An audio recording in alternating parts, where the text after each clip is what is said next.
Well, y'all, we've made it to the finish line. Oscar Sunday is upon us. This award season has felt like the longest award season of my damn life, but the time has come to present my final Oscar predictions. The way this is going to work, I'm going to try and do this as quickly as possible. There's a lot to get through. I will quickly go through all of the nominees just for a refresher, and I will present my winner and my runner-up. So without further ado, let's get into it. For documentary short, the nominees are Instruments of a Beating Heart, Death by Numbers, The Only Girl in the Orchestra, I Am Ready, Warden, and Incident. I genuinely have a hard time predicting the shorts. It's kind of just going off of vibes. I feel like they're a bit unpredictable, but I went with Incident. Really powerful doc, really timely doc, really well done doc. And at number 2, I have I Am Ready, Warden. I do not love this documentary, but I have been seeing a lot of chatter around it, especially when it comes to like Gold Derby, so that's kind of why I went there. For Best Animated Short, we have Yuck, In the Shadow of the Cypress,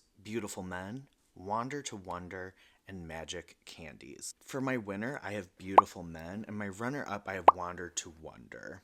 For Best Live Action Short, the nominees are I'm Not a Robot, Anuja, Alien, The Man Who Could Not Remain Silent, and The Last Ranger. For my winner, I'm going with Alien. Again, it feels very topical, very relevant, and I think the Oscars are going to want to go that way. And then number 2, I have The Man Who Could Not Remain Silent. For makeup and hairstyling, we've got A Different Man, Emilia Perez, Nosferatu, The Substance, and Wicked. My number 1 spot, I have The Substance. I think this is pretty locked. For number 2, I actually have Nosferatu. I think the makeup work is really impressive in that. Very confident it's The Substance. Best production design, we have Conclave, Dune Part 2, The Brutalist, Nosferatu, and Wicked. This is pretty solidly Wicked. In the runner-up spot, though, I do have The Brutalist. I could see a world where that takes it. For Best Costume Design, we have A Complete Unknown, Conclave, Gladiator 2, Nosferatu, and Wicked. Again, I think this is Wicked's to lose. Paul Tazwell is one of the best costume designers working right now. He's one of my favorites out there.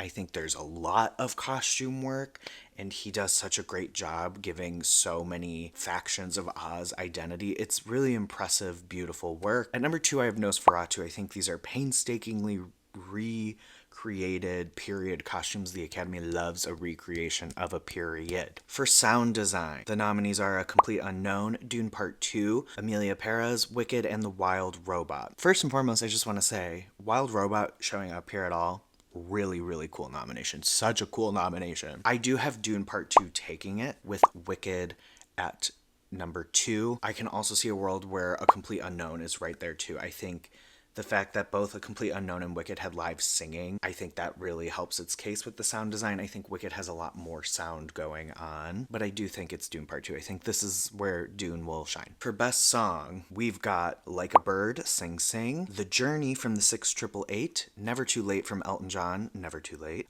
Mi Camino from Emilia Perez, and El Mal from Emilia Perez. I think this is El Mal's to lose. I don't love Emilia Perez, but I do think this is the one that has been cleaning up all season long. It's the most memorable from the movie. I do, hear me out, at number 2 have The Journey from the 688. This is the Diane Warren nomination. I think if she were ever going to upset, this would be the year, given all the controversy around the movie. But as we saw, like with SAG specifically, that voting took place after all of the controversies, and it still did all right. So I don't think it's gonna hurt Best Original Song, unfortunately, for Diane. For Best Score, we have The Brutalist, Conclave, Emilia Perez, Wicked, and Wild Robot. There are 3 scores in this category that I just would love to give it to. In a Just World, challengers would be running away with this, but it wasn't nominated. So my winner is The Brutalist. I think that's pretty set there. That score is incredible. It's epic. I love it. At number 2, I have Conclave. Volker Bertelmann has won this previously for All Quiet on the Western Front.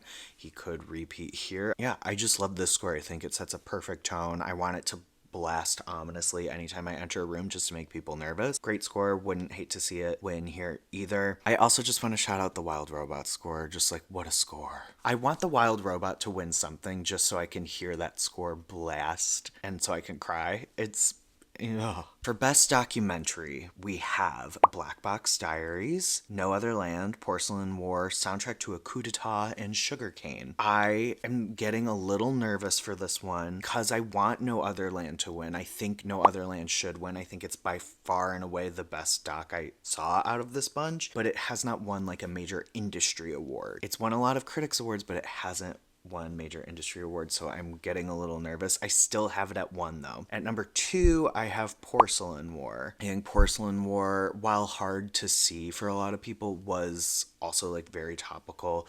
I think it is very politically relevant, and I think it could make its way to the top. It's also just had a bit of a stronger showing than No Other Land. But yeah, number 1, I have No Other Land, and 2, I have Porcelain War. I really want No Other Land to take it. I really need someone to pick it up and distribute it. It's absurd. Best International Feature, we've got Flo, The Girl with the Needle, Emilia Perez, The Seed of the Sacred Fig, and I'm Still Here. This is my no guts, no glory prediction. I usually don't do these. I usually kind of go with like a safer pick, but I'm Still Here. I think, yes, Emilia Perez has had much stronger showings at the precursors, but I'm Still Here also like didn't make the cutoff for BAFTA, I believe. It missed a couple of other windows. I think I'm Still Here is cresting at the right time though. Came out and its rollout was like right in the thick of Oscar voting, and the awareness around that movie was really swelling, and it overperformed nominations wise. I also think its swell happened amid the Emilia Perez controversy, and while I don't think those controversies are gonna like hinder the film too much, I can see people being a bit more hesitant to award the movie as a whole. I think like with song or some other categories we're going to talk about later, you're awarding like an individual within it, but here you're kind of awarding the whole thing, and I think people might be a little deterred. I am fully prepared to be wrong with this. I recognize this might be a little crazy, but I'm Still Here, Emilia Perez, runner up. For Best Animated Feature, we've got Flow, Inside Out 2, Memoir of a Snail, The Wild Robot, and Wallace and Gromit, A Vengeance Most Foul. I think it's been a 2-movie race, as I've said many times. Something deep in my heart and at the back of my mind is telling me Flow. I don't know why. I think it came out of the gate super hot, and The Wild Robot's been cleaning up a lot lately, and I love The Wild Robot. Let me be clear. I think I had The Wild Robot ranked higher than Flow in my end of year ranking, but something in me is telling me it's Flow this year. I think since they've expanded their voting body, the international body has like really had an impact on a lot of categories, including this one, as we've seen. And I think there's a lot of passion for Flow. I really, really do. It's like the little indie international film that could. It's really come a long way. I think regardless of the outcome, its journey to the Oscars should be commended alone. It was really cool watching its journey. But yeah, number 1, I have Flow. Number 2, The Wild Robot. I love them both dearly though. That was a hard one to pick. I wish they could both win. For visual effects, we've got Better Man, Alien Romulus, Kingdom of the Planet of the Apes, Dune Part 2, and Wicked. I have Dune taking this. I don't think Dune is gonna clean up quite like its predecessor did last award show, but I think if they're gonna award it, it's gonna be VFX and sound. I think those are the 2 strongest places for it. My runner-up is Kingdom of the Planet of the Apes. Best editing, the nominees are Anora, The Brutalist, Conclave, Emilia Perez, and Wicked. I'm going Conclave, with my runner-up being Anora. For cinematography, I've got The Brutalist, Dune Part 2, Emilia Perez, Nosferatu, Maria. Right now, I've got The Brutalist taking it. I have Nosferatu as my runner-up, but also like an upset. I really think it could. ASC is happening right now as I film. I have a friend there. Apparently that award isn't coming for another hour, but I have work in the morning. So if it takes it, I might switcheroo after this video, but right now, Brutalist, Nosferatu as my runner-up. Now we're getting into the above the line categories. Got Best Supporting Actress. Nominees are Monica Barbaro, A Complete Unknown, Felicity Jones, The Brutalist, Ariana Grande, Wicked, Isabella Rossellini, Conclave, and Zoe Saldana for Emilia Perez. Given Zoe Saldana took the SAG, I think it's going to be a clean sweep and she's going to win this Oscar. Like I said in my SAG predictions video, if there was going to be a moment for this to really become a race, Ariana Grande would have had to win SAG. And unfortunately she did not, so I think it's Zoe Saldana. But if there's an upset, Ariana Grande is the runner-up, but I think this is a clean sweep. And much like supporting actress. Supporting actor also feels like a clean sweep. The nominees are Yura Borisov for Honora, Kieran Culkin, A Real Pain, Edward Norton, A Complete Unknown, Guy Pearce, The Brutalist, and Jeremy Strong, The Apprentice. Kieran Culkin won SAG as well, and he's won every major precursor. He's won every critics award under the sun. I feel like I think this is his to lose. Potential runner-up, upset, Edward Norton, A Complete Unknown. Again, Kieran's to lose. For best lead actor, we've got Timothy Chalamet, A Complete Unknown, Coleman Domingo, Sing Sing, Adrian Brody, The Brutalist, Ralph Fiennes, Conclave, and Sebastian Stan, The Apprentice. Things got very interesting at SAG. Timothy Chalamet took home SAG for Best Lead Actor. I think this kind of threw a wrench into the clean sweep for Adrian Brody. I am still going to go Adrian Brody for The Brutalist. I just think he has more precursors under his belt. Had Oscar voting still been going on when Timothy Chalamet won SAG and gave that televised speech, I think that could have helped him. It was a great speech. Yes, the award is for the performance, but having the opportunity to give a televised speech matters with these campaigns. But I do think this race is much closer than we thought. So don't be surprised if Timmy takes it. But I do have Adrian Brody. Timothy is runner-up. The category that's been giving me an aneurysm is Best Lead Actress. Nominees are Cynthia Erivo, Wicked, Carla Sofia Gascon for Emilia Perez, Mikey Madison, Honora, Fernanda Torres, I'm Still Here, and Demi Moore for The Substance. Demi Moore took home the SAG Award for Best Lead Actress. And not only did she take home Best Lead Actress at the SAG Awards, Honora did not even win Best Ensemble. So I feel comfortable putting her as my pick to win Best Lead Actress. That plus the makeup combo feels really good. They love a performance with a hair and makeup combo. See Brendan Fraser, The Whale, and Jessica Chastain, Tammy Faye, etc. That's a good combo. I think it's close still. I don't think Mikey Madison is out of it. However, she has only had one major precursor at BAFTA. Demi has taken the Globe and she has taken CCA. And yes, those are critics. Those aren't industry voters. But I do think her winning SAG on top of those just helps. On top of the performance just being great, she does have that narrative. I do think they're going to gravitate toward that narrative. In all honesty, Mikey Madison is only 25. She's going to be back at the Oscars many times. And I do think that might be a mindset voters will have. So I have Demi Moore winning with Mikey Madison as the runner-up. But I do want to talk about Fernanda Torres. Incredible performance, incredible work. She won the Golden Globe for drama. I think that speech and that win really propelled her in the race. She was not nominated at CCA or BAFTA or SAG. So her not showing up at the precursors is giving me a little bit of pause. However, so Mikey Madison won for BAFTA, right? Which signals to me that specific section of the voting body was not gung-ho about The Substance.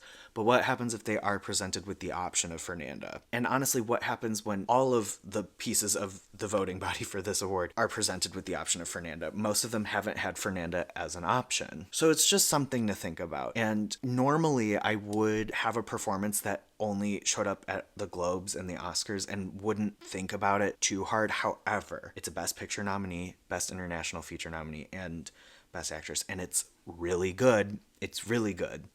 It's not just some fluke she skated in by. She is an excellent performance in this movie. So I think it's something to keep an eye out for, especially given how close Demi and Mikey are. I don't know. I think Fernanda has a path. I wouldn't be shocked if she did win. It would be a cool win. So yeah, Demi as my winner, and my runner-up is Mikey Madison with an eye out for Fernanda. Best Adapted Screenplay nominees are A Complete Unknown, Conclave, Emilia Perez, Nickel Boys, and Sing Sing. Very, very confident this is Conclave. It's been winning all of the precursors necessary to indicate to me that it will win Adapted Screenplay, and this ties into a package that I'm going to talk about later. My runner-up is Nickel Boys. Original Screenplay nominees are Honora, A Real Pain, The Brutalist, September 5, and The Substance. I am a little confused on what to do here. Honora took WGA, so I do have it at number 1. However, A Real Pain took BAFTA. Substance took CCA. I think my hesitation with Honora is, yes, it did kind of clean up at these guilds, right? Cleaned up PGA, DGA, WGA. However, it wins big, but it keeps missing in spots that should in theory be a slam dunk for it. So I don't know what to make of it. I don't know that it's as strong as we're thinking, but I also don't want to discount it because that guild sweep isn't nothing. I think A Real Pain taking BAFTA was huge for it. I think Jesse Eisenberg is really doing well on the trail. I could see like a passion for that. And also, I don't want to rule out The Substance, because I think a lot of times we've seen this category go to the most original screenplay. Like we've seen it go to Get Out, Promising Young Woman, those higher concept screenplays. So I don't want to rule out The Substance. So right now my win is Anora, but I have The Substance at my 2 and A Real Pain at 3. Best Director, the nominees are Sean Baker, Anora; Brady Corbet, The Brutalist; Jacques Audiard, Amelia Perez; Coralie Farjah, The Substance; and James Mangold, A Complete Unknown. I don't know what to do with this. Here's the thing, and again, I'm talking about Anora, WGA, PGA, and DGA sweep. This season has been too chaotic for it to feel just like wrapped up like that. I don't know. I have Sean Baker at Anora. That feels like easy. However, Brady Corbet taking the Globe and BAFTA is not nothing. And I have a smidge of pause given how SAG went with Ensemble. Nora blanked at the SAG Awards, so I'm just wondering, especially if Best Picture goes a certain way, like I don't know. So as of Sunday, February 23rd at 11:23 p.m., I have Sean Baker winning. Brady Corbet is my runner-up. This might change 100 times before the big day. I don't know. And finally, Best Picture nominees are Anora, The Brutalist, A Complete Unknown, Conclave, Dune Part 2, I'm Still Here, Nickel Boys, The Substance, and Wicked. So as of after the SAG Awards, I think it's a 2-film race. I think it's between Anora and Conclave.